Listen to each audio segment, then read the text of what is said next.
এই যে এইখানে সব কবর উঁচু হচ্ছে, এখানে কবর, আবার মুক্তিযোদ্ধা কবর। বেটা কি দেখাচ্ছেন আপনি কবর পাকা করে? অসম্ভব। মুহাম্মদ সাল্লাল্লাহু আলাইহি ওয়াসাল্লাম বলেছেন আদেশ। কে এমন মায়ের বেটা আছে যে মায়ের বেটা দলিল নিয়ে আমার মুখের উপরে কথা বলতে পারে? ক্ষমতা দিয়ে কথা বলে একেবারেই সহজ। আমি আব্দুর রাজ্জাক নিঃস্ব মানুষ। মানে আম গাছে জাম ধরতে পারে, ধরে না। হুজুর ভুল বুঝেছেন। হুজুর মনে করেছেন যে আব্দুর রাজ্জাক সাহেব মনে হয় নিজের কথা বললেন, তাই হুজুর বলছেন যিনি 10 লক্ষ হাদিসের হাফেজ তিনিও চ্যালেঞ্জ দিতে পারেন না, আর আব্দুর রাজ্জাক সাহেব চ্যালেঞ্জ দেন। হুজুর ভুল বুঝেছেন। আমি যখন বলেছি বুখারী মুসলিম, তখন বলেছি আম গাছে জাম ধরতে পারে, ধরে না। অমাবস্যার রাতে চাঁদ উঠতে পারে, উঠে না। সুঁয়ের ছিদ্র দিয়ে লাঙ্গলের ফল ঢুকতে পারে, ঢোকে না। সুঁয়ের ছিদ্র দিয়ে লাঙ্গলের ফল ঢুকে যেতে পারে। আম গাছে জাম ধরে যেতে পারে, অমাবস্যার রাতে চাঁদ উঠে যেতে পারে, এগুলো ঘটে যেতে পারে। আমি আব্দুর রাজ্জাক বিন ইউসুফ যে কথা বললাম, এই কথাতে কেউ চেষ্টা করলে, কিয়ামত পর্যন্ত চেষ্টা করলে সরিষা ঢোকানো যাবে না। যা বলছি তাই থাকবে, তার নাম বুখারী মুসলিম। হুজুর বুঝতেই পারেননি। হুজুর মনে করেছেন যে বিরোধিতা করলে মনে হয় সফলতা অর্জন করা যাবে। জি না, আল্লাহর কসম আমি কোনোদিন কারো বিরোধিতা করিনি। কেউ কেউ আমাকে বলছে যে অমুক অমুকের একটু আপনি নাম নেন না কেন? তা আমি বলছি যেই মাওলানা মানুষের বিরুদ্ধে ফেসবুকে ইউটিউবে কথা লিখতে পারে, তাকে আবার আমি আলেম মনে করে তার নাম নিয়ে কথা বলবো? আমি আব্দুর রাজ্জাক এত ঘৃণিত কাজ কোনোদিন করিনি, করব না। আর আপনার মতো লোক আব্দুর রাজ্জাক বিন ইউসুফের দিন রাত বদনাম করলে সরিষার সমান আসে যায় না। ফয়সালা কোথায় আছে? উপরে। যেই কথাটা পরে বলতাম সে কথাটা আপনাকে এখনই বলে রাখি। আল্লাহর কসম আমি একজন নিঃস্ব মানুষ। আমার না বংশের ক্ষমতা আছে, না আমার অর্থের ক্ষমতা আছে। আমি এত নিঃস্ব মানুষ যে কচুর পাতার পানির মতো, কচুর পাতার উপরে যে পানি আছে টলমল টলমল করে, তেমন আমি। যে কোনো সময় আপনি আমার উপরে ক্ষমতা প্রয়োগ করতে পারেন।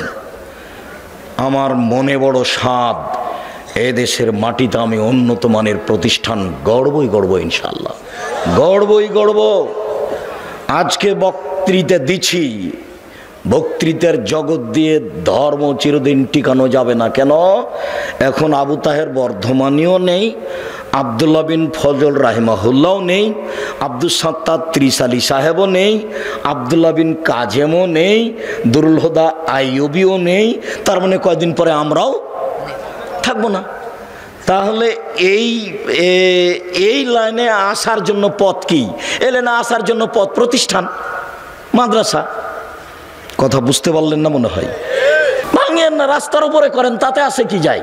আমি বলছি মুহাম্মদ সাল্লাল্লাহু আলাইহি ওয়াসাল্লাম বলেছেন। কথা বুঝতে পারেননি?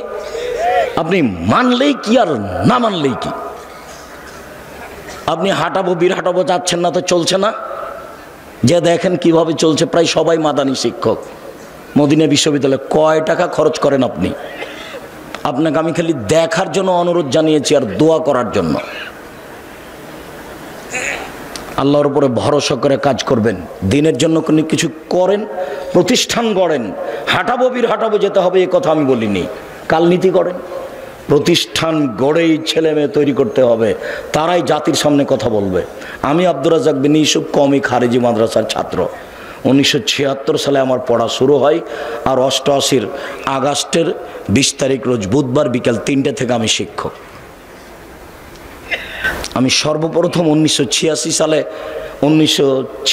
সালে ঢাকায় এসেছিলাম 88 আগস্টে, কিন্তু বিতর্কিত বৈঠকে আমি এসেছিলাম 1996 সালে। ঢাকার বংশালের কোনো এক বাড়ির তিনতলায় বৈঠক হয়েছিল। সেদিন বৈঠকের সভাপতি ছিলেন আবু তাহের বর্ধমানী। কথার ফাঁকে ফাঁকে আমি দাঁড়াই কথা বলার জন্য। তখন আবু তাহের বর্ধমানী বলছেন, এই ছেলে তুমি বসো। আমি বৈঠক শেষে বলেছিলাম, জনাব আপনার কথাই যদি চূড়ান্ত হয় তাহলে এই বৈঠক কোনোদিন কল্যাণ আনতে পারে না। এক পর্যায়ে উনি বলেছিলেন গোলালু খেতে হবে, তার প্রমাণ কোথায়? তখন আব্দুস সাত্তার ত্রিশালী বলেছিলেন ভাত খেতে হবে, তার দলিল কোথায়? কথা ঠিকই আছে। তখন আবু তাহের বর্ধমানী বলছেন, চুপ থাক বেয়াদব। এই ভাষাটা উল্লেখ করলেন, পরিবেশ 1 মিনিট থমথমে হয়ে গেল। আমি বললাম, আপনার কথা যদি শেষ কথা হয় তাহলে বৈঠক করলে নামতে পারে না। তখন আমাকে বলছেন, এই ছেলে তুমি কালকে আমার সাথে দেখা করবা বংশাল বড় মসজিদে। পরের দিন আমি গেলাম। আমার ছাত্র জীবন থেকেই আমি এই গতিতে, ছাত্র জীবন শেষ হলেই আমি কোনো দিন কাউকে মেপে কথা বলিনি, এই জন্য যে আমি নিজের কথা কোনো সময় বলি না। আপনার 24 ঘন্টা রাস্তা ভেঙে দিতে হবে, এটা আমার নিজের কথা নয়। মুহাম্মদ সাল্লাল্লাহু আলাইহি ওয়াসাল্লাম বলেছেন যেখানে রাস্তা নিয়ে গন্ডগোল হবে, যাতায়াতের সমস্যা হবে, সেটা কি করতে হবে? ডবল করতে হবে। মুহাম্মদ সাল্লাল্লাহু আলাইহি ওয়াসাল্লাম বলেছেন এই লোকটা জান্নাতে চলে গেছে, জান্নাতে চলে গেছে। কেন? রাস্তায় একটা গাছ পড়েছিল, কেটে সরিয়ে দিয়েছে এই জন্য। হাদিস বুখারী মুসলিম। মুহাম্মদ সাল্লাল্লাহু আলাইহি ওয়াসাল্লাম বলেছেন আফজালুল ঈমান লা ইলাহা ইল্লাল্লাহ, সবচেয়ে দামি বড় ঈমান হলো লা ইলাহা ইল্লাল্লাহ, সবচেয়ে ছোট ঈমান হলো ইমাতাতুল আযানিত তারিক, রাস্তা থেকে কষ্টদায়ক জিনিস সরিয়ে দেওয়া, রাস্তার সুবিধা করে দেওয়া। ওই জান্নাতে যাবে, এই জান্নাতে যাবে, সবচেয়ে ছোটটা। হাদিস বুখারী মুসলিমের কথা মুহাম্মদ সাল্লাল্লাহু আলাইহি ওয়াসাল্লাম বলেন। আমি অনুবাদক, কারো ক্ষমতা থাকলে অনুবাদে ভুল ধরার চেষ্টা করতে পারে, অন্য কোনো দিকে যাওয়ার কোনো সুযোগ নাই, কোনো পথ নাই, মন খারাপ করার কোনো পথ নাই। আপনাকে আমি হিসাবই করি না, কেননা আমি তো আমার কথা বলিনি, মুহাম্মদ সাল্লাল্লাহু আলাইহি ওয়াসাল্লামের কথা বলেছেন, তাই বলছি। আপনাকে দাঁড়াতে হলে মুহাম্মদ সাল্লাল্লাহু আলাইহি ওয়াসাল্লামের মুখামুখি দাঁড়াতে হবে। আমি বলেছি যখন 24 ঘন্টার মধ্যে সব ছবি মূর্তি ভেঙে দিতে হবে, তখন আমি বলেছি আমি 2 নম্বর আসামি। 1 নম্বর আসামি কে? মুহাম্মদ সাল্লাল্লাহু আলাইহি ওয়াসাল্লাম। তার যদি ফাঁসি হয় তাহলে আমার আজীবন জেল হবে। আমি মুসলিম চিররণবীর, মরণকে করি না ভয়, মরলে শহীদ বাঁচলে গাজী, আমার উভয় সমান, মরা হয় যতটুকু, বেঁচে থাকা ততটুকু, মরলেই জান্নাতি, বাঁচলেও জানা। আমি কোনোদিন হিংসা করিনি। আমি 1 নম্বর আসামি নই, আমি 2 নম্বর আসামি। 1 নম্বর আসামি কে? মুহাম্মদ সাল্লাল্লাহু আলাইহি সাল্লাম। জেল, ফাঁসি দিয়ে দেন তার। মরা মানুষের ফাঁসি ঘোষণা হয়, হাইকোর্টে ফাঁসি ঘোষণা দিয়ে দিতে হবে। মুহাম্মদ সাল্লাল্লাহু আলাইহি সাল্লামের ফাঁসি ঘোষণা দিলাম, আমি জজ। তিনি একবারে জোরালোভাবে আদেশ করছেন, জোরালোভাবে আদেশ, আলী ছাড়বে না কোনো ছবি মূর্তি, সবকে ভেঙে খান খান চূর্ণ করে দাও। আলী তুমি ছাড়বে না কোনো উঁচু খবর, সবকে ভেঙে সমান করে দাও। এই যে এখানে সব কবর উঁচু হচ্ছে, এখানেই কবর, আবার মুক্তিযোদ্ধা কবর। বেটা কি দেখাচ্ছেন আপনি কবর পাকা করে? অসম্ভব। মুহাম্মদ সাল্লাল্লাহু আলাইহি ওয়াসাল্লাম বলেছেন আদেশ। কে এমন মায়ের বেটা আছে যে মায়ের বেটা দলিল নিয়ে আমার মুখের উপরে কথা বলতে পারে? ক্ষমতা দিয়ে কথা বলে একেবারেই সহজ। আমি আব্দুর রাজ্জাক নিঃস্ব মানুষ, আমার বংশীয় ক্ষমতা নাই, আমি কোনো দল সংগঠন করি না, আমার দলেরও ক্ষমতা নাই, আমার বংশেরও ক্ষমতা নাই, আমার টাকারও ক্ষমতা নাই। যে কোনো সময় আপনি প্রতিশোধ নিতে পারেন, প্রতিশোধ নিতে সমস্যা হবে না। তবে আমি আব্দুর রাজ্জাক বিন ইউসুফ বলছি, মুহাম্মদ সাল্লাল্লাহু আলাইহি ওয়াসাল্লাম বলেছেন উঁচু কবর ভেঙে দিতে হবে। এবার বলছি, দেখি কোন মায়ের বেটা এই কথা 19-20 করতে পারে। এমন কোন মায়ের বেটা পৃথিবীতে জন্ম নিয়েছে, তার সাথে আমি মুখামুখি হতে প্রস্তুত রয়েছি। উঁচু কবর কেন? কি দেখাতে চাচ্ছেন আপনি? কি বলতে চাচ্ছেন আপনি? সম্মানিত দিনী ভাই বোন, আপনার কথার কারণে আমি কথাগুলি বলে ফেললাম, যদিচ আমি জোরে কথা বলতে চাচ্ছি না। আপনাকে আমি অনেক ভালোবাসি। আমি আপনার কাছে যেটা চেয়েছি সেটা হচ্ছে এই, আপনি জামিয়া সালাফিয়ার জন্য দোয়া করবেন। আমার মনে বড় স্বাদ, এদেশের মাটিতে আমি উন্নত মানের প্রতিষ্ঠান গড়বই গড়ব ইনশাআল্লাহ। জামিয়া সালাফিয়ার ডাঙ্গিপাড়া পবা রাজশাহী প্রায় 20 বিঘা জমির ওপরে, এত বড় এরিয়া নেই এদেশে কোনো প্রতিষ্ঠান নাই, এ দেশে নাই।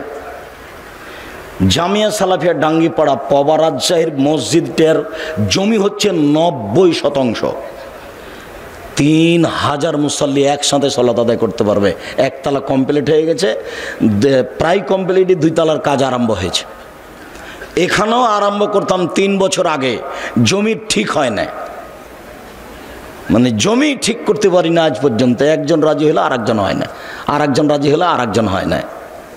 হাটাবোর লোককে বলেছি আগামীকাল যদি জমি ঠিক হয়ে যায়, পরের দিন আমি কাজ আরম্ভ করবো ইনশাআল্লাহ।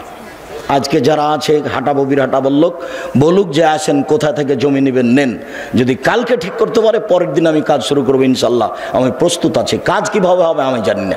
2013 সালের 24শে আগস্ট রোজ মঙ্গলবার 11টার সময় হাঁটাবো ওই জামিয়া সালাফিয়ার ওই কাঁঠাল গাছের নিচে। আমি বলেছি আমার হাতে টাকা নাই, এ কথা সত্য, এখানে প্রতিষ্ঠান গড়বে এই কথা সত্য, ইনশাল্লাহ গড়বেই গড়বে। 65 বছর থেকে ওই সব জমি পড়ে আছে, 65 বছর থেকে। ওই জমিটা সমতল করতে, মোটামুটি সমতল করতে এখনো পারিনি। প্রায় 15 থেকে 16 লক্ষ টাকা খরচ আছে জামিয়া সালাফিয়ার, এখনো সমতল হয়নি। মোটামুটি যা হয়েছে তা একবার দেখে আসিয়েন।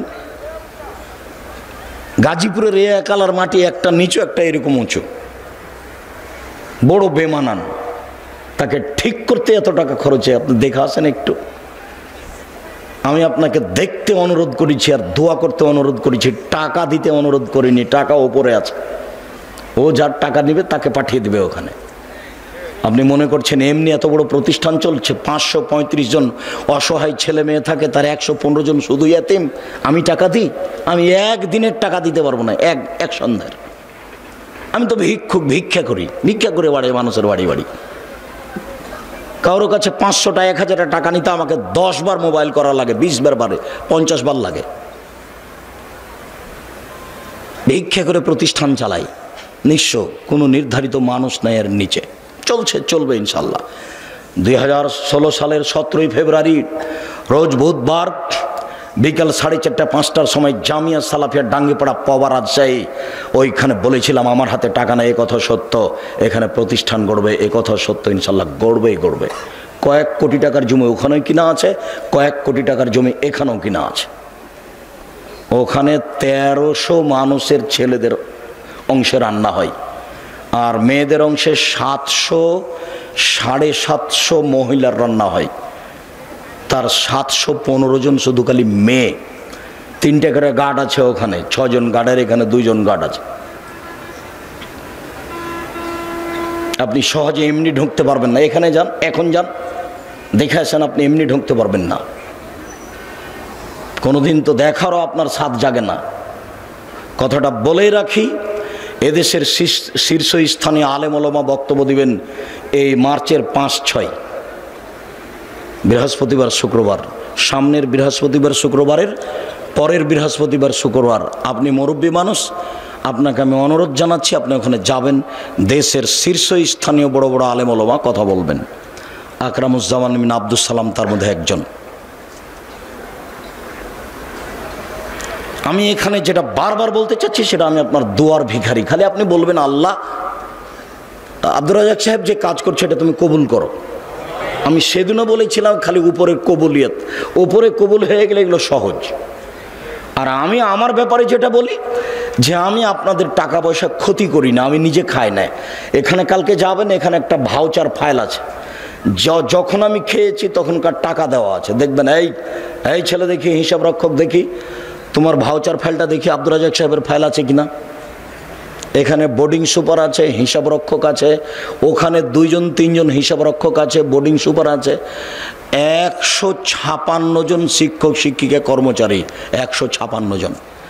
আর মাসিক আল ইতেসাম পত্রিকার মুফতি 10 জন। এদেশের আর একটা পত্রিকা বের করেন যার এই অবস্থা আছে, খালি মুফতি 10 জন।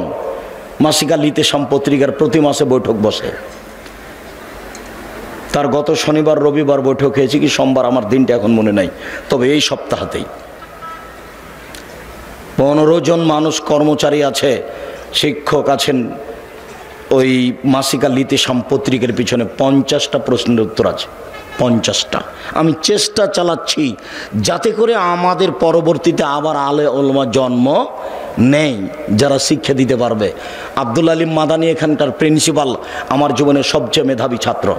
আমি কোনো দিন তাকে পিটাতে পারিনি, এছাড়া যত আছে সবাইকে কম বেশি পিটালছে, সে যেই হোক। কিছুদিন আগে যে প্রিন্সিপাল ছিল হাসেম, আর এখন আপনার এই দারুস সুন্নাহ মিরপুর ঢাকা আব্দুল নূর মাদানী, কবে পিটালছি। তবে এরা মেধাবী সব। মুশফিক, যে এখন মুশফিকুর রহমান নাজিরা বাজারের শিক্ষক, প্রায় যারাকে পড়িয়েছি তারা এখন একটা মাঠে কাজ করছে। ইমামউদ্দিন বিন আব্দুল বাসির অনেক দিনের ছাত্র, মুজাফফর অনেক দিনের ছাত্র। তবে এদের মধ্যে সবচেয়ে মেধাবী এখন যে প্রিন্সিপাল আব্দুল আলিম মাদানী। আমার সামনে কোনোদিন ভুল পড়েছে তা আমার জানা নাই। আর পড়াতে একটু 19-20 হলে আমি কাউকে কোনোদিন ছাড় দিইনি, একবারে পিটাতে ক্লাসে ঘাল করে দিয়েছি। 19-20 একটা শব্দের 19-20 চলবে না, যেইভাবে শব্দ আছে ওইভাবে পড়ে দিতে হবে।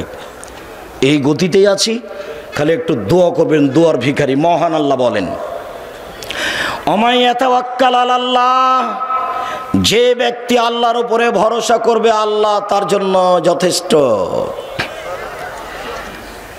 শুআয়ব আলাইহিস সালাম বলেন, ওমা তৌফিকি ইল্লা বিল্লাহ, আল্লাহ ছাড়া আমার কোনো শক্তি নাই। আলাইহি তাওয়াক্কালতু ওয়া ইলাইহি উনীব, আমি আল্লাহর উপরেই ভরসা রাখি, তার নিকটেই ফিরে যাব।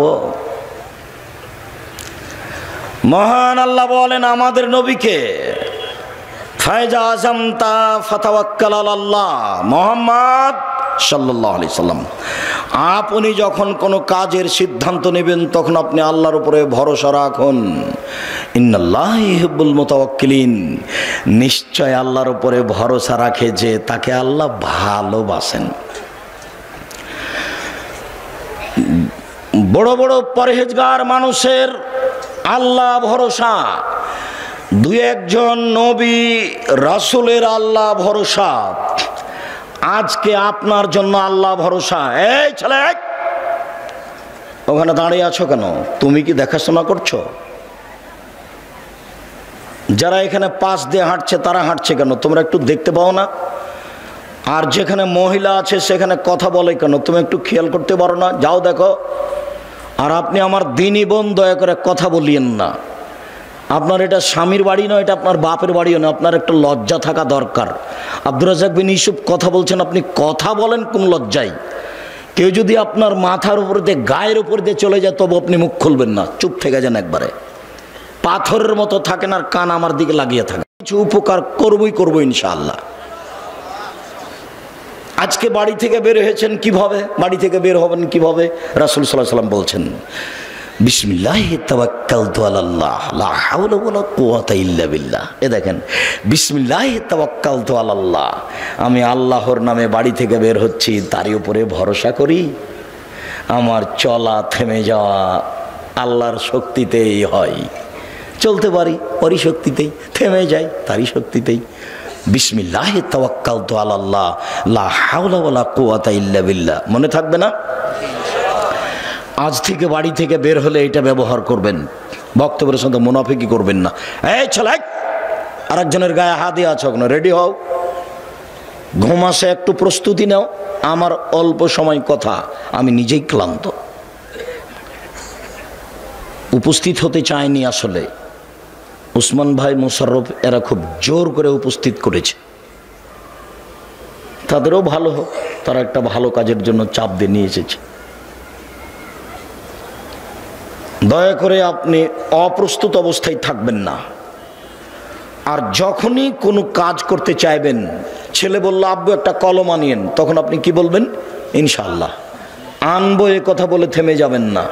আনবো এই কথা বলে যদি থেমে যান তাহলে কলম কিনে আনার দায়িত্ব আপনি নিলেন। আর যদি আপনি বলেন ইনশাআল্লাহ, তাহলে কলম কিনে আনার দায়িত্ব কার উপরে চাপিয়ে দিলেন? আল্লাহর উপরে। হোক আর না হোক, লাভও নাই লসও নাই, হলে ভালো না হলে ভালো। আমি তো কাজ কার উপরে চাপিয়ে দিয়েছি? উপরে আমি বলেছি ইনশাআল্লাহ। আর যদি আপনি বলেন ঠিক আছে আনবো, তাহলে কাজ উপর নিজের উপরে নিয়ে নিলেন, নাও হতে পারে।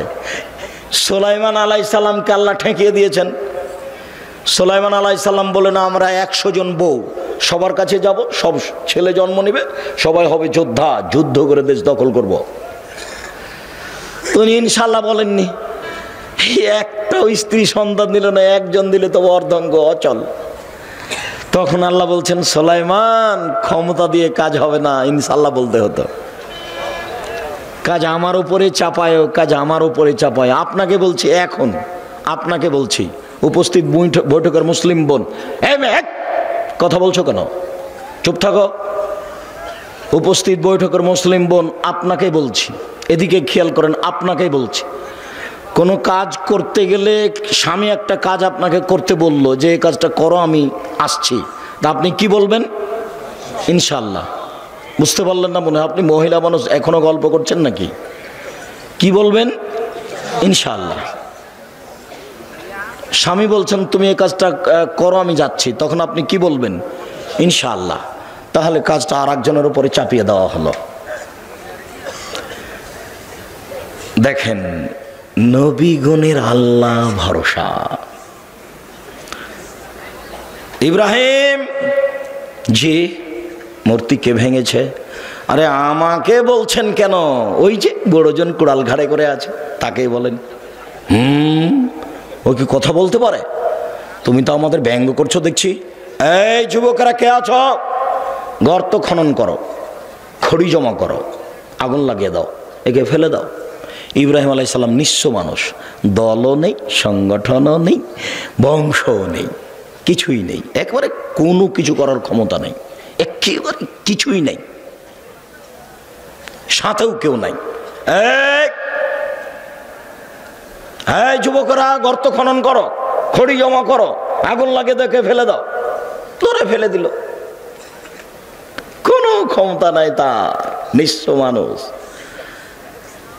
যখন ফেলে দেওয়া হলো তখন বলছেন হাসবুনাল্লাহু ওয়া নি'মাল ওয়াকিল, আল্লাহ আমার জন্য যথেষ্ট, তিনি সুন্দর কাজ করেন। কালা ইব্রাহিম হিনা উলকিয়া ফিন্নার, এই বাক্যটা ইব্রাহিম আলাইহিস সালাম বলেছিলেন যখন তাকে আগুনে নিক্ষেপ করা হয়েছিল। হাদিস বুখারী মুসলিম। হাসবুনাল্লাহু ওয়া নি'মাল ওয়াকিল, বিপদে পড়ে গেছেন, শত্রু মুখামুখি, কি বলবেন?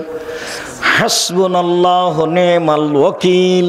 বক্তব্য শেষ হয়ে গেছে, আমার সামনে আসছে বৃষ্টির মতো ঢেল, পাথর। ওই সময়তে আমাকে কোনো পাথর লাগেনি, ঢেল লাগেনি, তবে স্টেজ থেকে নেমে দৌড় দিলাম, এক বাড়িতে গিয়ে উঠলাম, তখন পায়ের স্যান্ডেল ছিল না, ও স্যান্ডেল পরার মতো পরিবেশ ছিল না। তখন আমি বলছিলাম হাসবুনাল্লাহু নি'মাল ওয়াকিল। কতদিন যে এরকম ঘটনা ঘটেছে, এখনো ওরকম নেই, এখন মানুষ কিছুটা সহ্য করছে। আর তখন যেন আমার কথাগুলো সমাজে একেবারে নতুন ছিল। এখন যারা বা মাঝাবি মানুষ, তারা একটু বুঝতে শিখেছে যে হাদিস জাল জয়ীব আছে।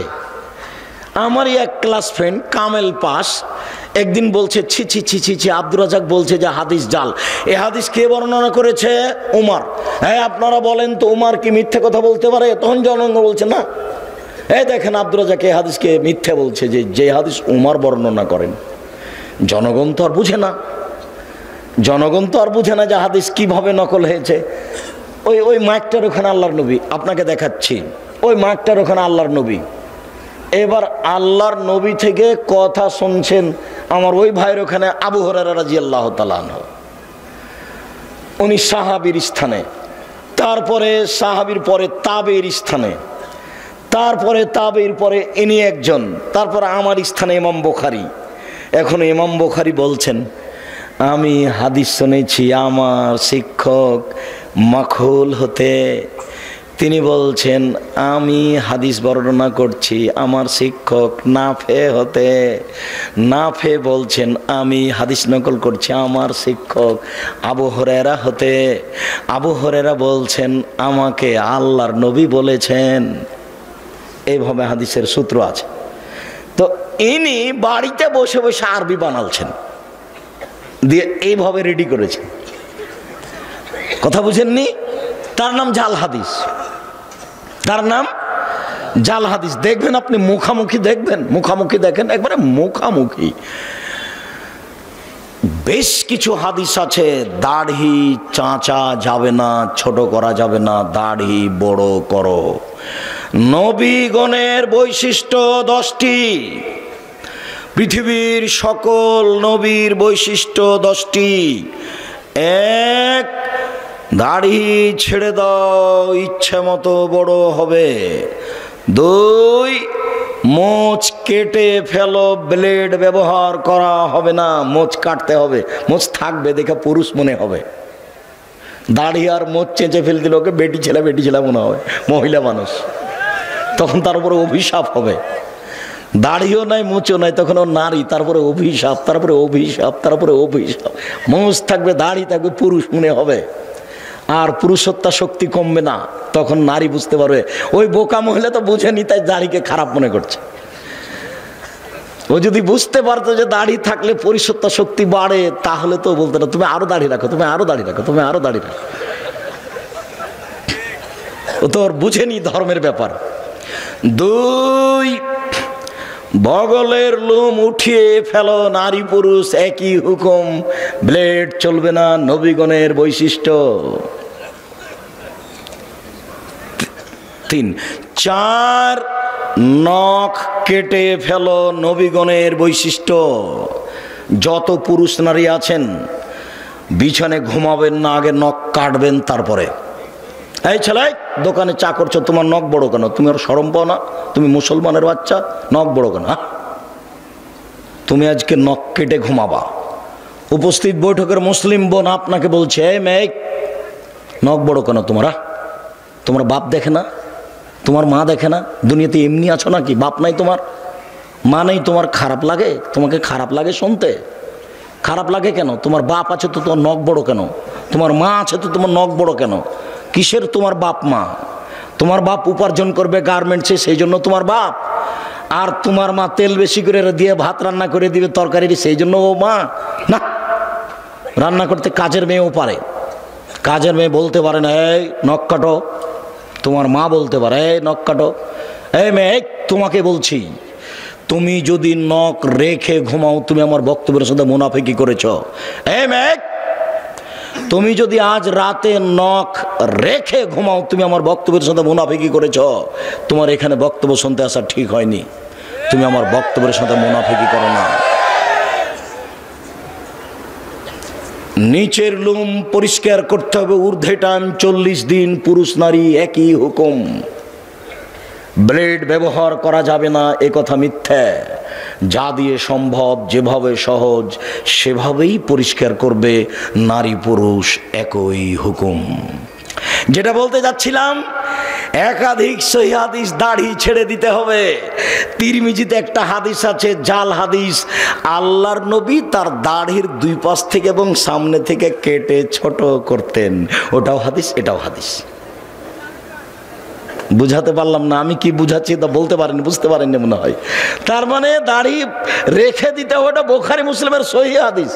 আর দাড়ি কেটে ফেলতে হবে, নবীও কাটতেন, এটা কোন হাদিস? জাল হাদিস, এটা মানুষে বসে বসে বানালছে। বুঝতে পারলেন না? মুহাম্মদ সাল্লাল্লাহু আলাইহি সাল্লাম বলেন, মহিলার দিকে লক্ষ্য করা যাবে না। আল্লাহর নবী হঠাৎ যদি কোনো মহিলার উপরে চোখ পড়ে যায় তাহলে কি করব? তখন আল্লাহর নবী বললেন, তুমি তোমার মুখটা তার থেকে সরিয়ে নিবা। তার মানে টিভির পর্দার দিকে তাকিয়ে তার খবর শোনা যাবে না। কোনো মানুষ যদি টিভিতে খবর শুনতে চায় তাহলে তাকে এইভাবে বসতে হবে। রং মাখানো পতিতালয়ের মেয়ে টিভির পর্দাতে এসে বক্তব্য দিচ্ছে, আপনি তার দিকে চোখ রেখে আছেন, তখন আপনি পরেজগার? ছি ছি ছি ছি, একটু লজ্জা লাগে না? একটু শরম হয় না?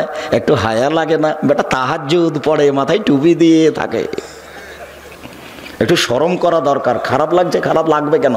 বসেন কেন? বসবেন কেন? আপনি বলেন যে আমি খুব ভালো মানুষ, বলেন দেখি, বলেন আপনি ভালো মানুষ, আপনি বলেন দেখি। রাসূল সাল্লাল্লাহু আলাইহি সাল্লাম বলছেন 3 শ্রেণীর মানুষ জান্নাতে, জাহান্নামে যাবে না, ও জান্নাতে যাবেই যাবে। তার 1 শ্রেণীর মানুষ হচ্ছে বেগানা নারী, অপর নারীকে দেখে চক্ষু নিচু করে, যে সে জান্নাতে যাবে। আমি বলিনি, মুহাম্মদ সাল্লাল্লাহু আলাইহি সাল্লাম বলেছেন 1 শ্রেণীর মানুষকে আমি জান্নাতে নিয়ে যাব। কিভাবে নিয়ে যাবো সেটা আমার ব্যাপার। সেই পুরুষ যারা অপর নারীকে দেখে চক্ষু নিচু করে। তাহলে একাধিক সহিহ হাদিস, নারীর দিকে দেখা যাবে না। আর একটা হাদিস আছে, আল্লাহর নবী বলছেন, কেউ যদি সুন্দরী মেয়ের দিকে তাকায় তাহলে চোখের পাওয়ার বেড়ে যাবে।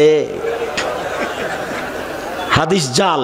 এদেশে একটা বই পাওয়া যায়, বক্তা শ্রোতার পরিচয়, দেখুন কিনে দেখুন, ওটাও হাদিস এটাও হাদিস।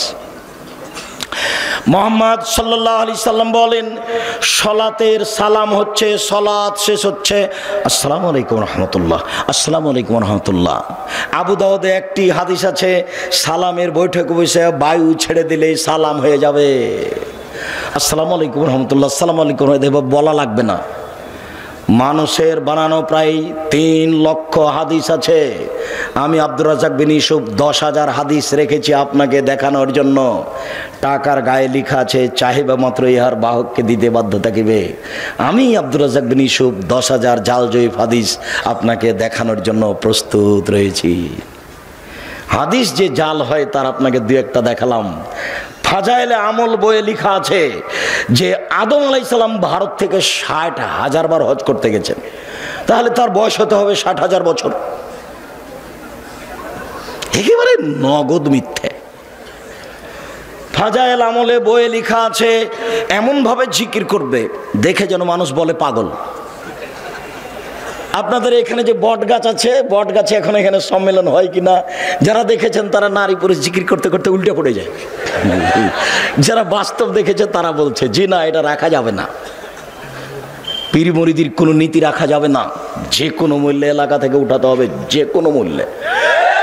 কথা দিয়ে উঠান, পিটিয়ে উঠান। অসম্ভব আহলে হাদিস উর্দুশিত এলাকায় এরকম জিকির আজকার মিথ্যা নারী পুরুষ একাকার হয়ে হতে পারে না।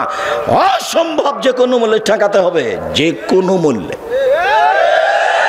আপনি প্রস্তুত থাকুন। আহলে হাদিস উর্দুশিত এলাকায় এরকম মিথ্যে জিকির হবে, এটা হতে পারে না। ধর্মের নামে মিথ্যে জিকির চিৎকার করে হতে পারে না। এই মাটিতে জিকির হবে লা ইলাহা ইল্লাল্লাহ চুপে। আপনাকে কথা প্রসঙ্গে একটু দেখালাম। আল্লাহ ভরসা, আল্লাহ ভরসা একটু। আবু বকর সিদ্দিক রাদিয়াল্লাহু তাআলা আনহু বলেন, আমি গারে শহরে আল্লাহর নবীর সাথে আছি। তার একটু আগে বলি, 1 মিনিট এক খেয়ালে চেয়ে থাকবেন। মন খারাপ, আবু বকর সিদ্দিক হিজরত করে চলে যাবেন, পালিয়ে যাবেন। আল্লাহ রাসূল বলছেন, আবু বকর তুমি একটু থামো, আমাকেও যাওয়া লাগতে পারে। তখন আবু বকর সিদ্দিক বুঝলেন তাহলে দুইজনের একসাথে হিজরত হবে। এবার আবু বকর সিদ্দিক 2টা উটের প্রস্তুতি নিলেন। আর বক্তা বলছেন যে সেদিন থেকে আবু বকর সিদ্দিক রাদিয়াল্লাহু তাআলা দরজায় দাঁড়িয়ে থাকলেন। কখন আল্লাহর নবী বলবেন, কখন রেডি, তাই তিনি রেডি আছেন, একবার সব মিথ্যে কথা। তখন উনি বুঝলেন যে আমাকে বের হতে হবে, 2টা উট রেডি। হঠাৎ একদিন দুপুরের সময় আয়েশা রাদিয়াল্লাহু আনহা বলছেন, আমার বাপ মা খালি দিন ধর্ম, খালি দিন ধর্ম। মুহাম্মদ সাল্লাল্লাহু আলাইহি ওয়াসাল্লাম আমাদের বাড়িতে সকালে আসেন, বিকেলে আসেন, সকালে আসেন, বিকেলে আসেন। ঠিক একদিন দুপুরের সময় এসে বলছেন, ঢুকে বলছেন, আবু বকর সিদ্দিক জি, মেয়ে দুটাকে আপনার পরিবারের, এদেরকে সরতে বলেন। জি না, সরবে না। কি বলছেন বলেন। তার মানে আমি আবু বকর সিদ্দিক যেমন, আমার মেয়েরাও তেমন 19-20 হবে না।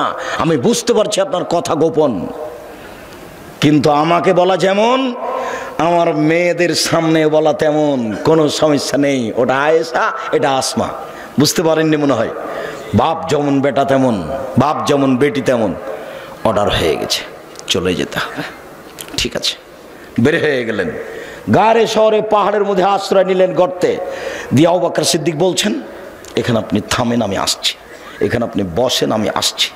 ওখানে সব মিথ্যা কথা লেখা আছে যে সব গর্তগুলিকে আবু বকর সিদ্দিক ছিদ্রগুলো বন্ধ করছিলেন, সাপ তাকে দংশন করতে পারে।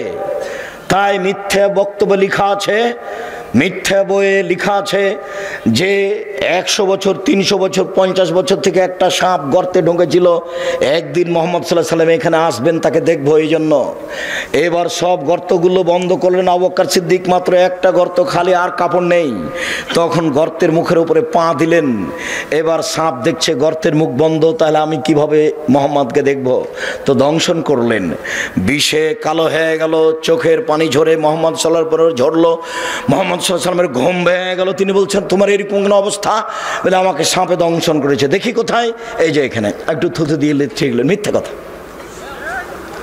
এবারে নগদ মিথ্যে।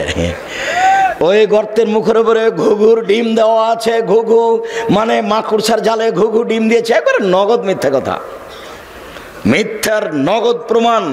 আবু বকর সিদ্দিক রাদিয়াল্লাহু তাআলা আনহু বলছেন, কুলতু লিন-নবী সাল্লাল্লাহু আলাইহি সাল্লাম, আমি আল্লাহর নবীকে বলছেন, আমি আল্লাহর নবীকে বললাম, আল্লাহর নবী, লাউ নাজারা আহদুহুম তাহতা কাদামাইয়ে, ওরা যদি কেউ পায়ের দিকে দেখে, ওই যে ওরা যদি কেউ পায়ের দিকে দেখে, লাভ সরানা, তারা আমাদেরকে দেখে নিবে।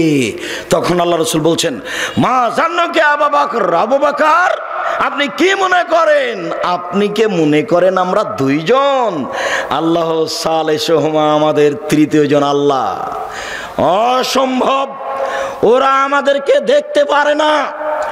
লা তাহজানিল্লাহ মা, আপনি চিন্তা করবেন না, আল্লাহ আমাদের সাথে আছেন।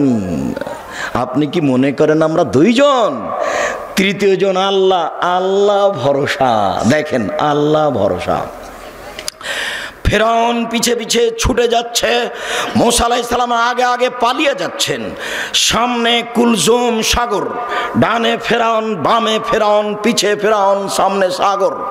সঙ্গী সাথী বলছেন, ইন্নাল্লাহ মুতরাকুন, আমরা বন্দী, আমরা আটকা পড়েছি, আমরা বন্দী, আমরা আটকা পড়েছি। তখন মূসা আলাইহিস সালাম বলছেন, কাল্লা, কখনো নয়, অসম্ভব, এটা হতে পারে না। বলেন কি?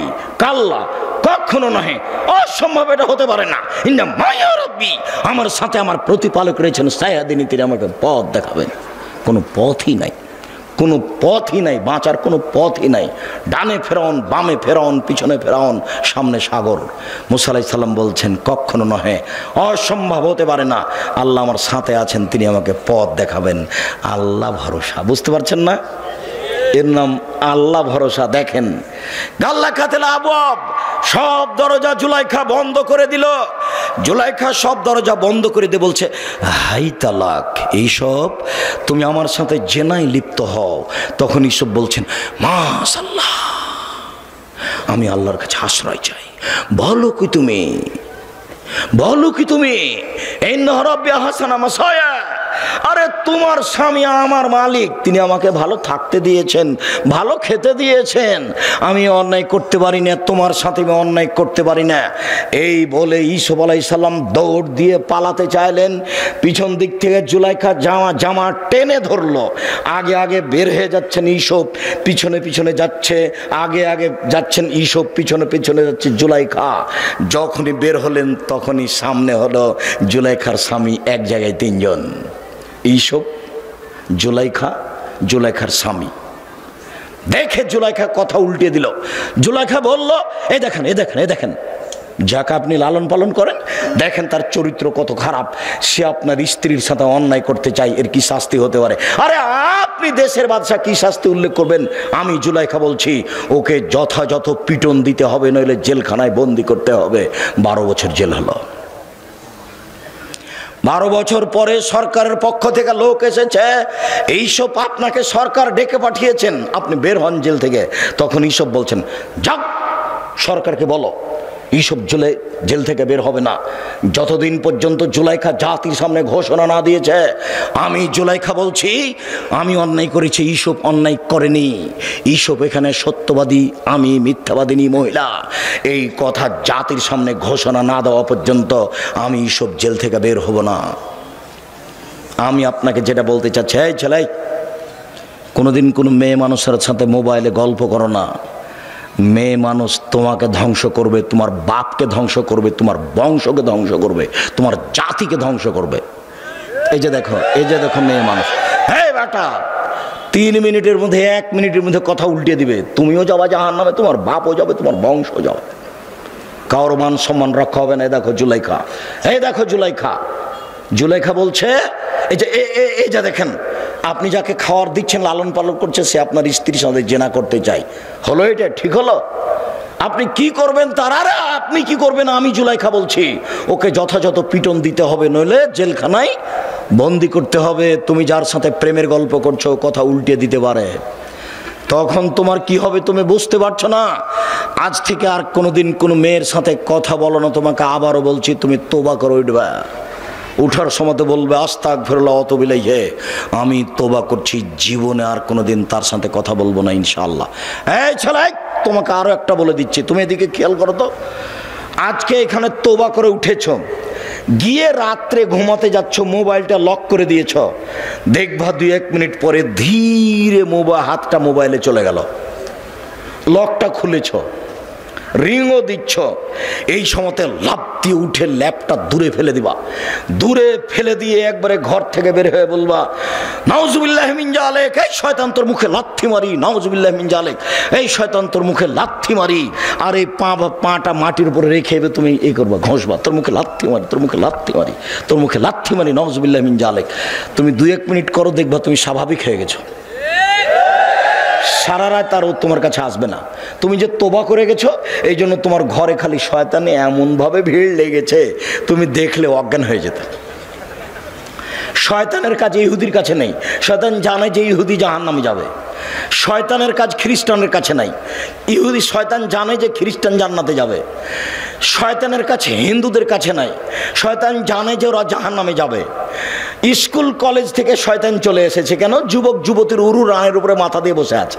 তখন শয়তান বলছে তাহলে আমি আর কি করবো, আমি তো এটা করাতাম, তো ওরাই যখন করছে তখন আমি যাই, তো এখন আমি যাব কোথায়? যে বলেছে আর কোনোদিন প্রেমের গল্প করব না তোর সাথে, তওবা করছি, আমার কাছে ওখানে, তোকে আজকে রাত্রে ঠগাবোই ঠগাবো, তোকে আমি দেখে ছেড়ে দেবো। এই কথা তোমার সাথে বাজি লেগেছে ইবলিস। এই বেটা, তোর সাথে বাজি লেগেছে ইবলিস। এই ছেলে, তোমার সাথে বাজি লেগেছে ইবলিস। যখন ইবলিসকে আল্লাহ বলেন আদমকে সিজদা করলি না কেন, তখন ইবলিস বলছে আমি সিজদা করব মানে? আদম মাটির তৈরি, আমি আগুনের তৈরি, তাকে কেন সিজদা করব? তখন আল্লাহ বলছেন সর, সর এখান থেকে, সর, দূর হ। তখন ইবলিস বলছে হ্যাঁ দূর হয়ে যাব, তবে আমাকে একটা ক্ষমতা দিতে হবে। কি? আজীবন বেঁচে থাকবো। ঠিক আছে, দিলাম। আর একটা, আদমের ছেলে মেয়েকে দেখে ছেড়ে দেবো কিভাবে জান্নাতে যায়।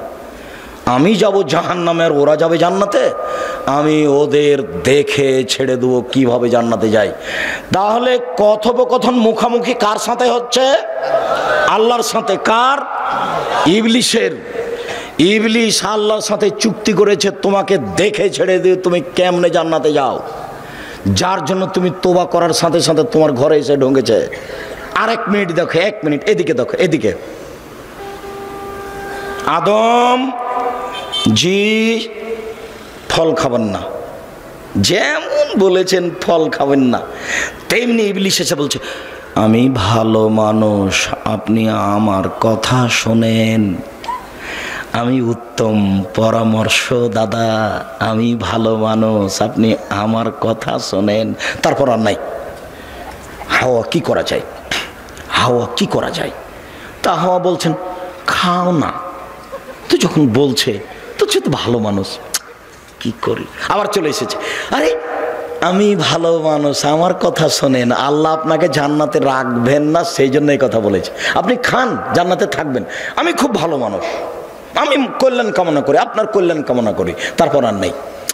হাওয়া কি করা যায়? খান না, বলছে তো ভালো মানুষ। এভাবে বলতে বলতে খেয়ে নিয়েছেন।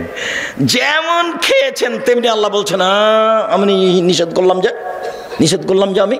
তখন দুইজন মিলে বলছেন রব্বানা যালামনা আনফুসানা ওয়া ইল্লাম তাগফির লানা ওয়া তারহামনা লানাকুনান্না মিনাল খাসিরিন।